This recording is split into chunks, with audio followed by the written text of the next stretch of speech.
Stell dir vor, du willst jemandem ein Geschenk geben und sagst fröhlich, ich hab ein Gift für dich. Uff, das heißt auf Deutsch leider Poison. Heute lernst du genau solche überraschenden Wörter kennen und wie du sie im Alltag sicher benutzt. Im Café, bei Nachrichten, am Telefon, alles auf B1-Niveau. Genau, wir geben dir kurze Dialoge, klare Beispiele und kleine Merksätze, damit du nicht in Fettnäpfchen trittst. Du hörst, wie das wirklich klingt, und kannst es direkt nachsprechen. Los geht's, ohne Umweg. Hi zusammen, schön, dass ihr da seid. Also, wir springen direkt rein mit den Klassikern. Gift ist eben nicht Präsent, sondern Poison.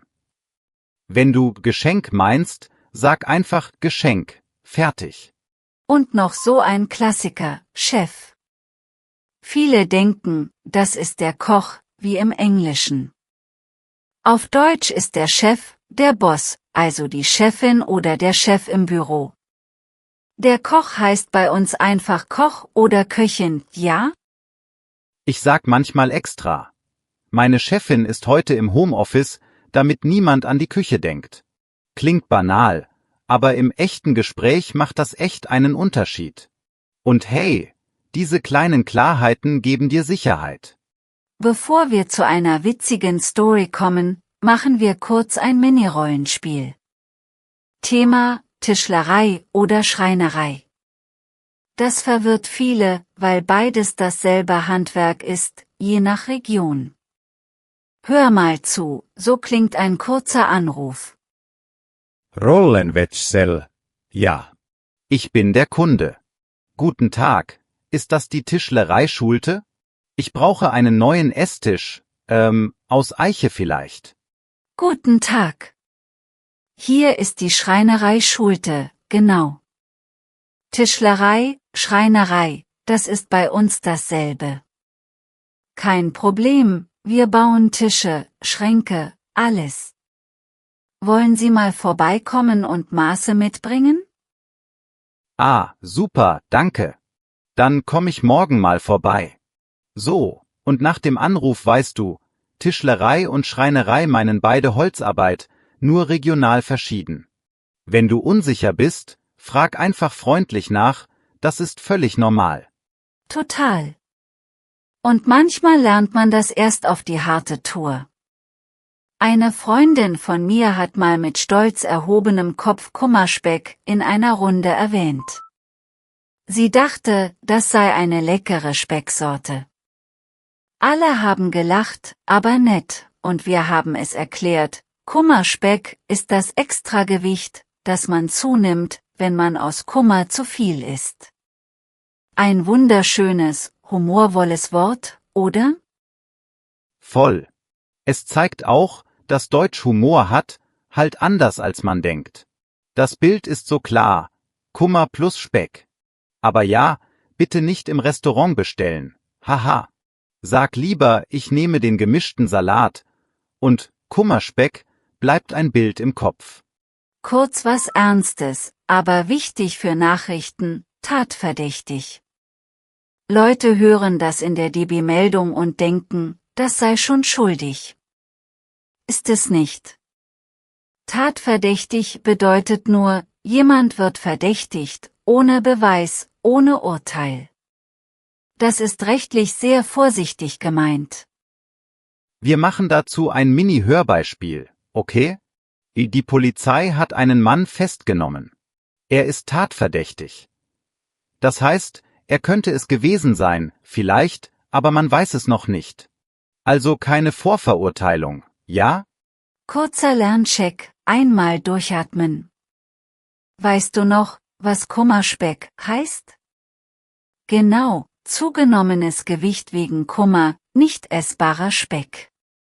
Und tatverdächtig.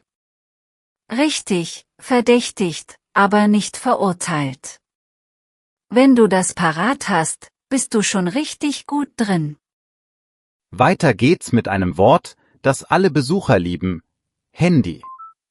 Nein, das ist nicht nur praktisch, das ist wirklich unser Wort für Mobiltelefon. Wenn du in Deutschland sagst, Ich hab kein Handy, dann meinen alle, du hast kein Smartphone. Ganz simpel im Alltag, aber überraschend für viele. Apropos falsche Freunde, bekommen ist auch so ein Ding. Viele denken an to become, aber bekommen heißt erhalten. Also, ich bekomme morgen Besuch oder ich habe eine Nachricht bekommen. Wenn du werden meinst, sag werden, zum Beispiel, ich werde müde oder er will Arzt werden. Noch ein Wort mit Kulturgeschmack, Macher. Das klingt positiv, so jemand packt an. Aber im falschen Moment kann es ein bisschen platt wirken, so nach dem Motto, der Typ ist ein Macher, eh. In einem Bewerbungsgespräch sag lieber konkret, ich übernehme Verantwortung und setze Projekte um, das wirkt natürlicher. Wir spielen das mal kurz. Szene, Netzwerkevent. Und was machst du so? Ich bin schon ein echter Macher, haha, ja, schwierig. Besser, ich leite seit 2 Jahren ein kleines Team und wir haben gerade eine App gelauncht, das hat Inhalt, nicht nur Label. Noch ein Überraschungspaar, Tüte und Beutel. Im Supermarkt hörst du oft, brauchen Sie eine Tüte? In manchen Regionen sagen Leute eher Beutel. Ist aber beides eine Tasche aus Papier oder Plastik. Wenn du Back sagen willst, nimm eins von den beiden, du klingst sofort lokaler. Und jetzt ein kleines Juwel, Schlafrück. Heute sagen viele Bademantel, klar. Aber Schlafrock gibt's auch, und das Wort lebt als Lehnwort sogar im Polnischen weiter. Verrückt, wie Wörter reisen. Solche Geschichten helfen, sich Vokabeln besser zu merken, feind ich. Stimmt. Und manchmal steckt Humor direkt im Wort. Besitzfleisch zum Beispiel. Die Fähigkeit, lange zu sitzen und dran zu bleiben. Klingt lustig, ist aber super nützlich im Studium oder Büro. Und ja, anders als das Klischee sagt, Deutsche haben Humor, nur halt oft trocken. Wenn wir schon bei Missverständnissen sind, spenden und spendieren. Spenden ist geben für einen guten Zweck, also Geld oder Kleidung. Spendieren heißt, du bezahlst jemandem etwas, zum Beispiel, ich spendiere dir einen Kaffee, das ist freundlich, aber nicht wohltätig, ne? Und dann noch Termin und Date. In Deutschland ist ein Termin einfach eine Verabredung, oft offiziell Arzttermin, Behördentermin. Für ein romantisches Treffen sagen viele eher Date. Also bitte nicht sagen, ich habe heute einen Termin mit meiner neuen Liebe, haha.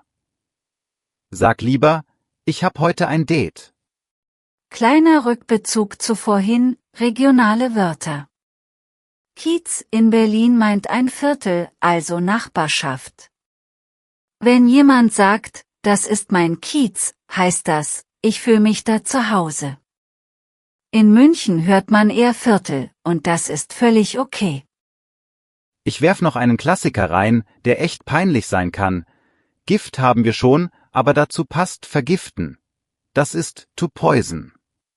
Und entgiften ist Detox. Wenn du jemandem also ein Gift bringen willst, denk kurz nach, ob du nicht ein Geschenk sagen möchtest, sonst wird's schräg. Kurzer Praxismoment, ja? Stell dir vor, du hörst Nachrichten, die GmbH wurde heute von der Polizei durchsucht. Der Geschäftsführer ist tatverdächtig, da weißt du jetzt, GmbH ist eine Firma, und tatverdächtig ist noch kein Urteil. So kannst du Schlagzeilen besser einordnen. Noch eine Miniszene aus dem Büro. Ich ruf mal meinen Chef an, der weiß, wann der Termin ist. Okay, und bringst du mir bitte eine Tüte mit, wenn du rausgehst? Voll alltagstauglich, oder? Nichts Kompliziertes, aber die Wörter sitzen jetzt. Ich mag auch diese Bildwörter. Feierabend ist so ein schönes Gefühl im Wort. Es heißt, Arbeit vorbei, Zeit für dich. Und Fernweh, das Gegenteil von Heimweh, ist dieser starke Wunsch, wegzufahren. Beides trifft Emotionen sehr genau. Apropos Emotionen, noch ein Tipp zu Kummerspeck. Du kannst sagen, nach der Prüfung habe ich mir ein bisschen Kummerspeck angefuttert. Das ist selbstironisch und nett. Aber bitte nicht zu anderen sagen, du hast Kummerspeck bekommen, das kann verletzen. Lieber vorsichtig mit Körperkommentaren. Wollen wir noch ein kleines Quiz zum Festigen? Also, ganz kurz, was bedeutet Schreinerei im Vergleich zu Tischlerei? Genau, gleiches Handwerk, anderes Wort, regional verschieden. Und Macher in welchem Kontext besser vermeiden? Richtig, nicht als leere Selbstbeschreibung, sondern lieber konkrete Beispiele geben. Top. Letzter Überraschungskandidaten-Doppelpack. Eventuell und aktuell. Eventuell heißt vielleicht und aktuell heißt derzeit. Viele mischen das. Also, aktuell arbeite ich in Hamburg, eventuell ziehe ich nach Köln. Klingt klar und professionell. Und wenn du mal unsicher bist, frag nach. Sowas wie, heißt das bei euch Schreinerei oder Tischlerei, oder meint ihr mit Date wirklich romantisch? Das ist kein Fehler, das ist gute Kommunikation. Die meisten Leute erklären das gern, ohne Drama. Bevor wir Schluss machen, kurze Frage an euch. Welches deutsche Wort hat euch am meisten überrascht oder in eine peinliche Situation gebracht? Vielleicht Gift, Kummerspeck, Handy oder was ganz anderes? Schreibt uns eure Beispiele und wie ihr das gelöst habt. Und wenn du das heute wirklich im Kopf behalten willst, die komplette interaktive Lektion mit Transkript, Wortkarten und Übungen gibt's gratis bei Vocably. Der Link ist in der Beschreibung. Gönn dir das, es macht das Üben einfach leichter. Danke fürs Zuhören, ihr Lieben. Nimm dir 2 Wörter und bau sie heute in ein Minigespräch ein, im Büro, im Café oder am Telefon. Wir hören uns beim nächsten Mal. Ciao.